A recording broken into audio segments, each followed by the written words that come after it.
This episode is brought to you by Google Gemini. With the Gemini app, you can talk live and have a real-time conversation with an AI assistant. It's great for all kinds of things, like if you want to practice for an upcoming interview, ask for advice on things to do in a new city, or brainstorm creative ideas. And by the way, this script was actually read by Gemini.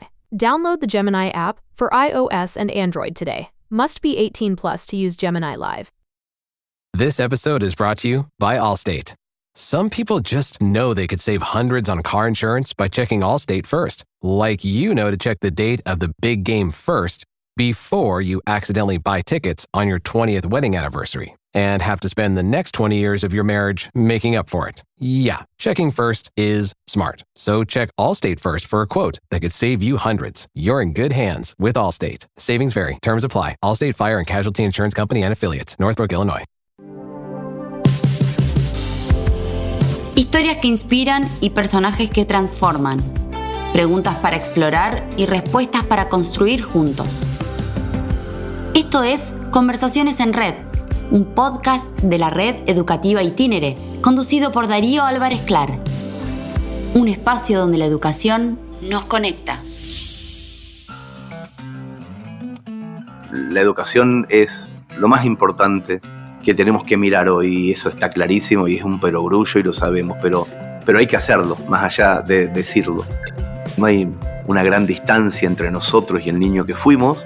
Yo creo que es escuchar, entender, agacharse, sobre todo, no mirar desde arriba, mirar ojos con ojos. Me parece que tiene que ver con eso.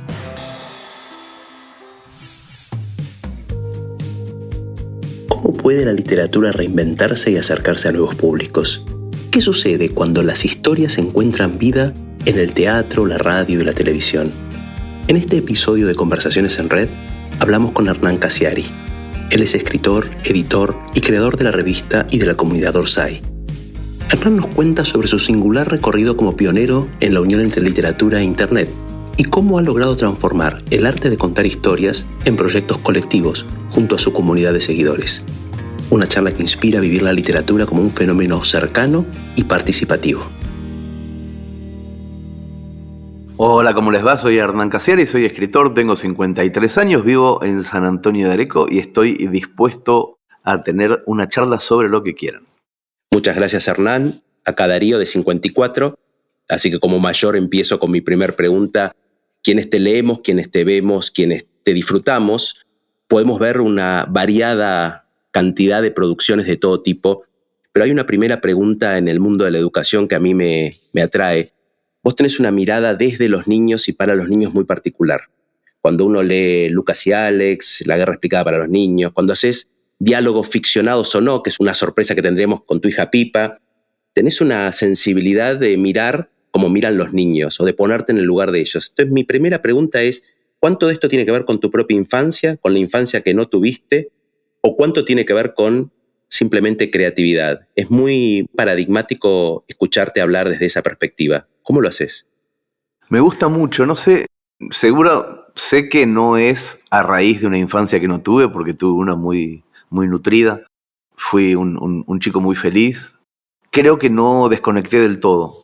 Me parece que sigo recordando sorpresas, maravillas, y las cosas que me sorprendían, las que me aburrían, qué hacía cuando me aburría. Me parece que no desconecté del todo. Hay un cuento que me gusta mucho de Vasconcelos que se llama El árbol, que es la historia de un nene que tiene una relación maravillosa con un árbol, con una mangueira. Y después se va de esa quinta, sus padres se divorcian, nunca más vuelve al lugar donde estaba ese árbol, se hace adulto, se hace arquitecto en Río de Janeiro y un día tienen que vender la quinta, vuelve y ese árbol lo estaba esperando. No quería morir hasta que ese chico que ya es adulto volviera y cuando el adulto vuelve no lo recuerda al árbol, para nada, no tiene ningún recuerdo de su infancia, desconectó absolutamente. Y cuando vuelve a su casa le dice a la mujer, no, ya vendí la quinta porque...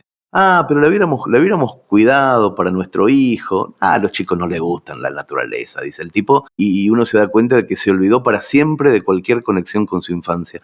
Yo creo que tengo la suerte enorme de no haber desconectado con la infancia, entonces puedo construir con la voz de un niño, puedo charlar con niños e incluso imaginar ser niño sin casi ningún tipo de problema. Es impactante esta claridad con que lo decís y eso de la conexión me parece básico. Y hoy ya sos padre y sos escritor y pueden escucharnos padres. ¿Qué le podríamos decir a esos padres y madres y criadores? ¿Cómo fomentar esa creatividad, ese amor por la historia y que no pierdan la conexión sus hijos a medida que crezcan? O sea, vos lo lograste. ¿Tenés un consejo? ¿Tenés una reflexión al respecto? Los chicos deben ser las esponjas más alucinantes que hay. Es imposible. A mí me resulta rarísimo que alguien pueda aburrirse o aburrir a un niño. O sea, me parece la cosa más extraña, a no ser que haya algo en el medio que esté provocando la dificultad. Pero en situaciones más o menos naturales, vos estás con un niño y es sencillísimo. Empezás a dibujar o contarle una historia o él te empieza a contar y hay algo ahí maravilloso. Yo creo que es escuchar, entender, agacharse, sobre todo, no mirar desde arriba, mirar ojos con ojos. Me parece que tiene que ver con eso. No hay una gran distancia entre nosotros y el niño que fuimos, a no ser los obstáculos que ponemos voluntariamente. Pero me da la sensación de que no es muy complicado. Lo que voy a decir lo digo como educador y en el contrasentido. Yo creo que mucho de eso el sistema educativo muchas veces ha hecho cortar esos lazos. O sea, cuando todo lo que uno hace a veces en la escuela tiene que tener una finalidad, cuando a veces se lee pero para destripar un texto, cuando a veces no se muestra que hay una vida personal donde la pasión tiene que despertarse. Y yo me anoté una frase de tantas que vos decís, que hablaba justamente de esto y decías, hay que hacer cosas fuertes por el costado de la burocracia, como que hay que escaparle, por el costado del puritanismo. Tenemos un objetivo, que no es que los chicos comprendan lo que lean, queremos que les encante. Y ese concepto, muchas veces la escuela más tradicional, más clásica, se la olvidó o estaba tras otras carreras. Entonces, si hoy te escuchara un joven, en vez del padre que dijimos antes, un joven, un chico, una chica, que no se anima, que no le atrae la lectura, la escritura, ¿qué hacer para seducirlo, para que ensayen, para que exploren ese mundo de la literatura? ¿Qué le dirías? Bueno, primero que nada, yo separaría escritura de contar historias. A mí me parece que contar historias es mucho más fuerte, mucho más comprensible para cualquiera que cómo hacemos para que lean, cómo hacemos para que escriban, cómo hacemos para que... El cómo hacemos para qué ya empieza a presuponer en el otro que es una dificultad, que es algo que tienen que empezar a hacer. En cambio, contar historias, nadie dice cómo hacemos para que el chico cuente historias, pues se la pasa contando historias. ¿Cómo hacemos para que el chico reciba historias? Se la pasa recibiendo historias. ¿Dónde está el problema? Eso es lo que a mí me empieza a preocupar de todo esto. Contar historias y recibir historias es algo que es imposible que dejemos de hacer. Lo vamos a hacer siempre. Ahora, ¿cómo hacemos para acompañar en recibir historias y en contar historias? A mí me pasaba muchísimo, no tanto con mi hija que ahora tiene 7, pero sí con la que tenía, con mi primera hija que ahora tiene 20, cuando era chiquita. Vivíamos en España y estaba todo el mundo como, ¡ay, hay que fomentar la lectura! Ahora está todo mucho más tranquilo. Y en ese hay que fomentar la lectura, mi hija Nina veía 4, 5, 6, 7 series espantosas por día, pero de las peores que te puedas imaginar, de lo peor de Disney. Y esas series son espantosas si no hay nadie al lado. Pero si vos le estás preguntando, escúchame, a ver, está todo bien, pero ¿cuál es la segunda trama? Porque hay una trama, o sea, está el chico y la chica que se quieren, pero hay una segunda trama, porque esto no puede durar media hora porque sí. ¿Qué pasa atrás de eso? Y no, está la amiga, que es medio feita, entonces, ahí está. Eso se llama la segunda trama. Y también hay una tercera trama, siempre hay una tercera trama. Y fíjate que siempre el conflicto pasa en el minuto 15. Y fíjate cómo te presentan a los personajes. Aunque la serie sea malísima, Nina aprendió entre los 7 y los 9 todo lo que hay que saber sobre contar una historia. No importa si era Shakespeare lo que estaba viendo o la pelotudez más grande de Violeta y no sé qué. Da lo mismo. Lo que está mal es no acompañar. Lo que está mal es dejar solo al chico con el libro o con la tablet. Dejarlo solo está mal.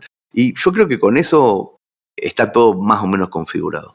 Sí, la conversación, ¿no? La presencia, la mirada del otro, ¿no? Que completa. Jugar, y lo lúdico también. Lo lúdico. Y que el chico sepa que vos también te estás divirtiendo. Totalmente. Y que es un divertimento genuino. Y que no estás ahí sosteniéndole la vela porque tiene que aprender. Y que no lo estás cuidando, estás compartiendo, ¿no? Exacto, que estamos todos juntos aprendiendo cosas, e incluso sorprendiéndonos del aprendizaje, viendo que ellos también pueden aportar con cosas que yo no tengo por qué saber. No sé, eso me parece que es lo que te decía al principio. No perder la conexión con el niño que uno fue también.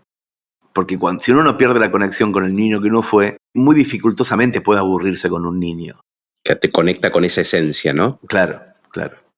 Hernán, vos te planteaste, te habrán preguntado miles de veces esto, ¿te planteaste alguna vez el debate de si la lectura es con libros, con dispositivos digitales, si una tablet, una Kindle es menos o más importante, o pones el foco en leer? ¿La tecnología te preocupa, te es indiferente? No. Yo creo que los formatos son temporales. Y a mí lo que me interesa es que las historias estén buenas. No me interesa en absoluto nada. Entiendo todo el debate, lo comprendo el debate, pero soy un poco talibán con todo eso. Soy un poco talibán. Muchas veces me dicen, bueno, sí, pero es preferible leer a que vean una historia, porque en la lectura se pueden concentrar y yo propongo que posiblemente en el futuro la concentración no sea un valor, sino justamente ser multitasking sea un valor, entonces tampoco me preocupa tanto. Pero quiero decir, soy un poco talibán en ese sentido, porque quiero exagerar a veces para hacer foco en que estamos hablando muchísimo de formatos y muy poquito de contenidos. En general, en la vida, no en la educación ni en los niños, en general. Estamos hablando todo el tiempo de ahora el nuevo formato del streaming, después viene esto, y estamos dejando de lado de que sigue siendo un panelista con 4 al costado haciendo lo mismo que en 1972. Yo creo que tenemos miedo de hablar de contenidos, tenemos miedo, porque si habláramos de contenidos quedaría el desnudo de que no estamos haciendo casi nada por mejorarlos. Entonces es mucho mejor hablar del formato. Vos como creador, como productor, como generador, sos un ejemplo de lo que acabas de decir. Nosotros nos definimos en la red educativa y como educadores como innovadores. Cuando yo hablo de innovación, hablo de hacer distinto, de mirar distinto, de llegar distinto a tu comunidad, a crear comunidades distintas. Y digo que vos sos un ejemplo porque quienes te seguimos de hace mucho, quienes pueden leerte y demás, empezaste con un blog en alguna vez que se convirtió en una obra de teatro. Hablaste de streaming cuando no había streaming, porque lo tuyo, tus obras de teatro tecnologizadas eran el streaming que hoy está popular. Subiste a tu familia a una obra de teatro cuando la única chapa que tenías era ser tu familia, no había uno solo que era actor. Te digo, el formato, vos lo hackeaste muchas veces el formato, pero seguiste con la esencia de lo que decías al principio, que es contar historias. Entonces, creo que sos un claro ejemplo de que tanto no importa la forma, sino el fondo y el sentido. Vos tenés un sentido, tenés un mantra en esto de lo que haces. Has creado comunidades. Comunidad Orsay muestra eso. Gente que se nuclea en torno a una revista, una producción, que produce tus propios libros. Vos rompiste el esquema de venta del libro. Digo, entonces, la innovación va asociada a tu nombre. Sin embargo, la esencia sigue siendo aquella intención original. ¿Me equivoco en esto? ¿Estás de acuerdo? Sí, estoy de acuerdo. Me parece que busco que también los costados del contenido sean contenido. Que también los costaditos tengan algo divertido que nutra al otro. Yo siempre suelo contarlo de una manera muy resumida. Yo creo que es un error que el cuento es uno solo. El cuento es el cuento y 2 instancias, una anterior y una posterior, que también son el cuento, y me parece que no lo estamos entendiendo todavía de una manera muy clara. El cuento es contarle a los que van a ser tus compañeros que vas a escribir un cuento con ellos. Eso también es un cuento. Después viene el cuento, hacerlo, construirlo. Y después hay que vender ese cuento para que llegue a donde tiene que llegar. Y también hay que contar un cuento para vender ese cuento. Entonces el cuento no es un cuento, el cuento son 3 cosas. Cuando yo le cuento una historia de terror a mi hija de 7 a las 11 de la noche antes que se duerma un sábado, el cuento no empieza a las 11, empieza a las 4 de la tarde cuando le digo, no sabés lo que te voy a contar esta noche, te vas a cagar en las patas tanto que no te vas a poder... Desde las 5 de la tarde la tengo enloqueciéndola con que le voy a contar un cuento. El cuento ya empezó. El cuento ya empezó ahí. Entonces, lo que yo intento hacer en la forma de publicar mis libros, en donde hago partícipe al lector desde antes de que el libro le llegue a sus manos, o con la revista Orsay o con las producciones audiovisuales, es que el cuento empiece antes y que el cuento termine después de lo que siempre entendimos como el cuento. La unidad, aquella cosa que tiene introducción, nudo y desenlace, también tiene contexto, tiene packaging, tiene valor por fuera de esa unidad. Es tan simple como eso, ¿eh? Es tan simple como eso. Entender que el cuento es un poquito más, que empieza antes y termina después. Y en esto que resumías recién de cómo involucrar al lector, espectador, productor hoy en día, de que pueda tener un libro en donde yo me sienta parte del libro, porque estoy escrito ahí en un nombre entre 2 millones, pero chiquitito, y que soy parte de eso. A mí me gustaría que nos puedas definir, porque tiene que ver mucho con la educación, qué es crear una comunidad que ya no son solo lectores. ¿Qué es Orsay? ¿Cómo es ser parte de una comunidad de algo que en algún punto es intangible y que a través de las producciones se vuelve tangible, ¿no?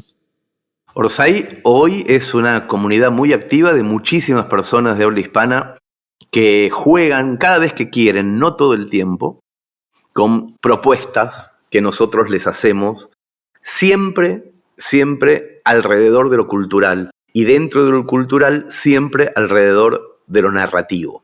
No tenemos, por ejemplo, proyectos de música instrumental. Es la narrativa, es películas, series, libros, revistas, todas cosas, teatro, cine, todas cosas que tienen que ver, podcast, ficción sonora. Entonces, lo que hacemos es tratar de involucrar a esas personas para que se diviertan con la construcción y con la venta de eso, ganando dinero y aprendiendo en el medio a construir, por ejemplo, una miniserie. Cómo empieza, el casting, el guión, el vestuario, la dirección de arte, el sonido. Una miniserie cuesta, por ejemplo, $1,5 millones.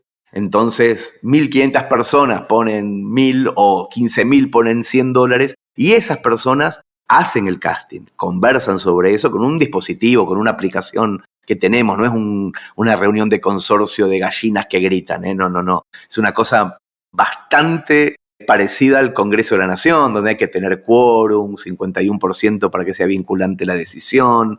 Es divertidísimo, muy divertido. Pero después, cuando ese producto termina de consolidarse, se rueda, se postproduce, se vende a una plataforma, el dinero va todo proporcionalmente a la gente que lo puso. Entonces, hay algo ahí de juguete de adultos, pero muy infantil, en donde las cosas ocurren. Esa comunidad empezó a consolidarse alrededor de un blog de cuentos gratuitos en el año 2002. Yo empecé a escribir sin saber mucho qué era un blog, medio como para ejercitarme en esa novedad, y sin saber mucho tampoco de lo importante que iba a ser tener una comunidad en el futuro. No sabía nada. Yo me puse a escribir cuentos, se empezó a juntar gente alrededor, me empecé a sentir muy cómodo anfitrionando a esa gente, no solamente contándole el cuento, siendo anfitrión. Me empecé a dar cuenta que la gente requería de una cierta periodicidad. Entonces les empecé a decir, che, yo escribo lunes, miércoles y viernes un cuentito a las 12. La gente se empezó a divertir con esa periodicidad absurda que no tenía ningún porqué. Caprichosa, ¿no? Completamente, pero que daba cierta seguridad y alivio. Te eliminaba frustración al entrar a un lugar y ver que había algo nuevo. Empecé a entender que una comunidad es gente que está esperando una historia nueva, como se esperaba alrededor del fuego en la prehistoria, que por más tecnología que haya, siempre buscamos lo más básico, que es que nos cuenten algo y que después poder conversarlo entre todos, un sistema de comentarios para poder todo eso que hoy es absolutamente habitual. A principios de los 2000 había que inventarlo. O sea, no existía la literatura en Internet. Entonces había que inventar, y empezó a ocurrir algo divertidísimo, que en un momento se convirtió en la revista Orsay, y luego en la editorial Orsay, y en el bar Orsay, la pizzería Orsay, la productora de cine Orsay, etc. A todo le pongo Orsay de nombre porque para no olvidarme nunca que todo empezó con un blog y que las cosas deben seguir siendo así de chiquitas. Es fantástico, y la enorme cantidad de posibilidades, ¿no? Porque también Orsay fue un lugar para muchos talentos aún desconocidos en su momento y que congregó también a creativos, a escritores, a su primera posibilidad de ser vistos, a ser leídos por ahí por su madre en una revista de literatura. Sí, bueno, la revista Orsay siempre trata de equilibrar a 50 y 50 a plumas célebres con inéditos, con gente que tratamos de encontrar en las redes, en pequeños libros autoeditados, gente que no pudo pegar el salto, pero no por falta de talento, sino porque no era su momento todavía. Entonces, siempre mezclamos en la revista Orsay gente muy, muy, muy conocida con gente que no conoce a nadie y nos encanta esa mezcla.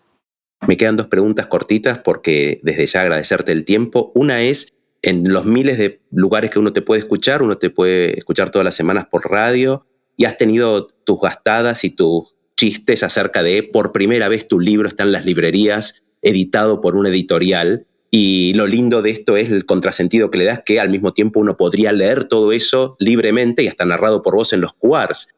¿Cómo lo ve la comunidad esto de Hernán está en las librerías?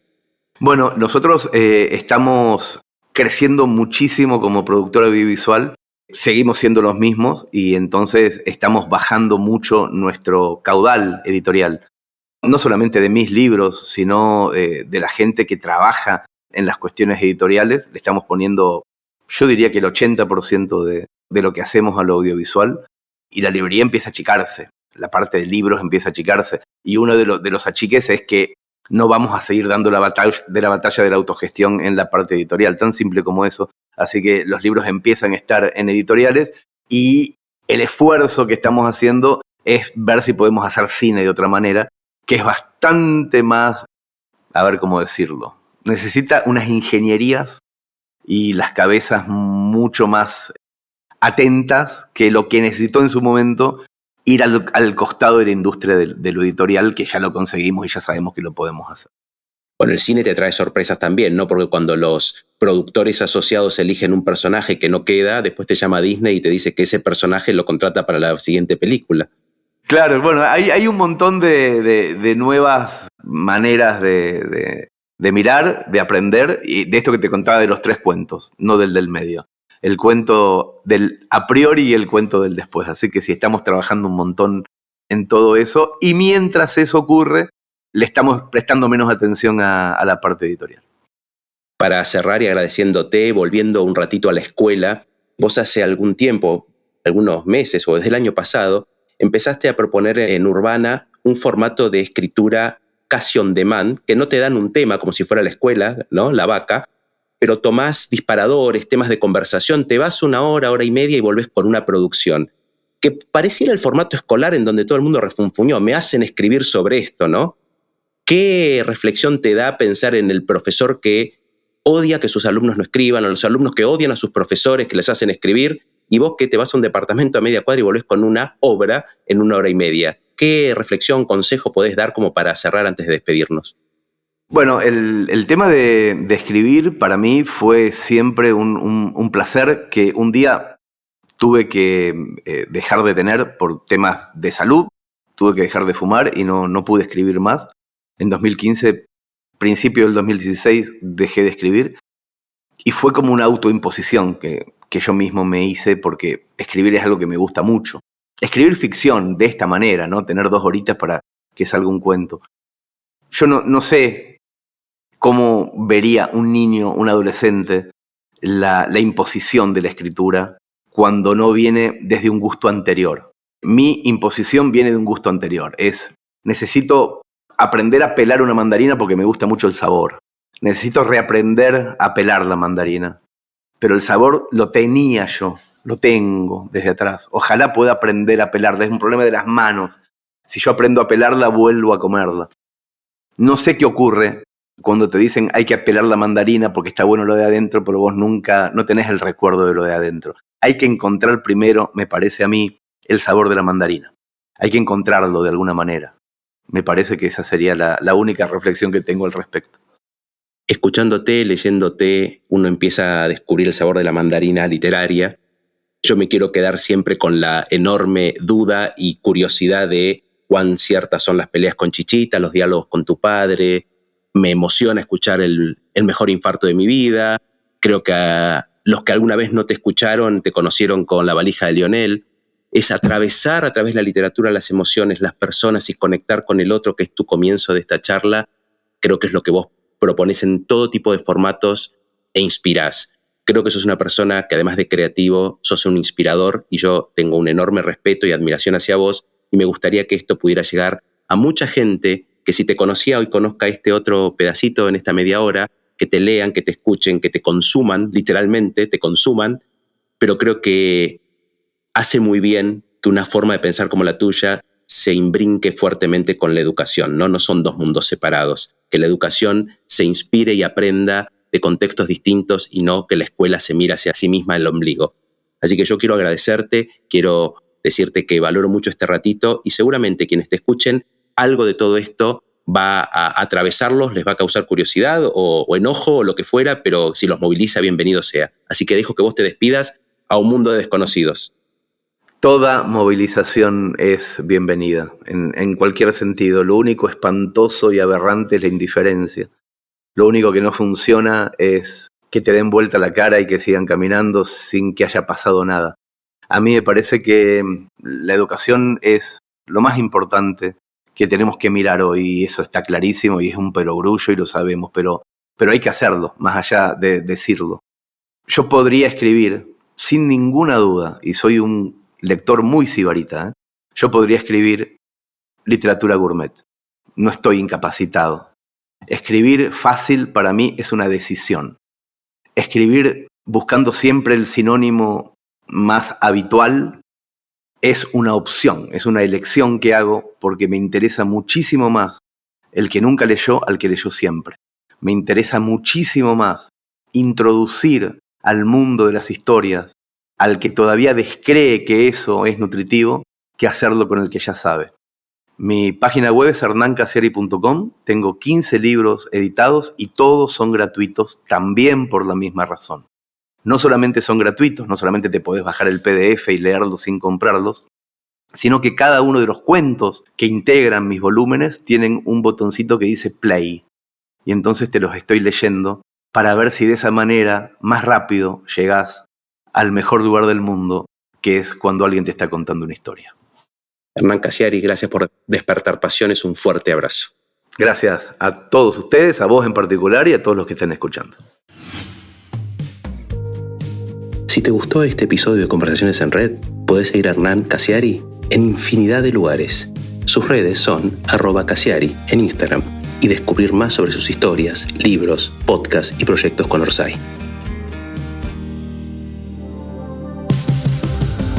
Esto fue Conversaciones en Red. La educación nos conecta. Un podcast de la red Itinere, una red de instituciones educativas en el Cono Sur que tiene como objetivo crear comunidades en sus colegios y en espacios de diálogo como este. Si te interesó, podés seguirnos en nuestras redes sociales, @RedItinere, para enterarte de los próximos episodios y seguir conversando.